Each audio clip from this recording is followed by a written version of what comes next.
Serbia këtë po e bën nga dëshprimi i saj, me helikopter dhe parashutist në zonat banuara me shqiptarë. E njëjta njësi ka trajnuar dhe mbështetur grupin e kriminalit Milan Radojčić. Jemi thellësisht të shqetësuar me demonstrimin e pajustifikueshëm ushtarak të Serbisë me helikopter dhe parashutist në zonat banuara me shqiptarë në komunën e Bujanovcit, fare pranë kufirit me Republikën e Kosovës.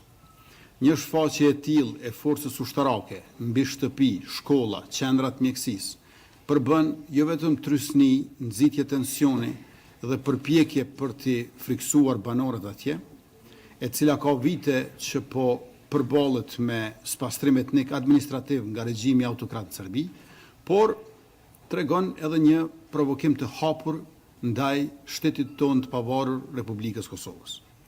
Këto provokime në afërsitë brezit kufitar në Karaçev, nga njësia e brigadës 63 parashutistëve të Serbisë, përmes stërvitjeve me helikopter H-145M dhe kërcënimeve me parashut, disa metra larg kufirit me Republikën e Kosovës, përbën një shfaqje të rrezikshme të agresionit.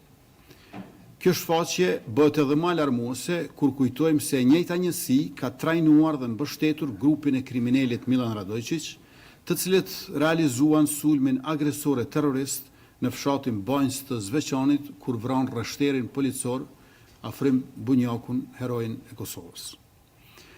Këto lëvizje ushtarake, të kombinuara me retorikën nxitëse të presidentit të Serbisë Vučić, se kinse Serbia po përgatitet për një sulm të mundshëm nga një aleancë Kroaci-Shqipëri-Kosovë, si dhe blerja e armatimit kinez dhe rus, konfirmojnë se Serbia po përdor ushtrinë si mjet shantazhi për të mbajtur rajonin e Ballkanit në tension të vazhdueshëm. Në anën tjetër, duhet të vrejmë edhe që Serbia këtë po e bën nga dëshprimi i saj.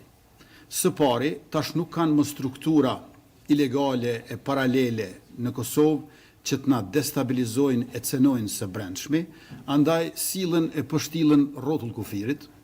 Dhe së dyti, Serbia nuk mund të mbaj më rajonin ton të Evropës juglindore peng. Ajo ka ngelur e fundit për nga indekset ndërkombëtare të demokracisë, drejtave të njerëzit dhe sundimit të ligjit. Të gjithë ne të tjerët e duam bashkimin evropian, kurse ajo është përcaktuar për Federatën Ruse. Me këtë rast, thirrja jonë për shqiptarët në Preshevë, Medvegje, Bujanovc është që të mos bien preje politikave nxitëse, destabilizuese, autokrate dhe shtypse. Institucionet e Kosovës mbeten vigjilente dhe të gatshme për të përballur me çdo kërcënim.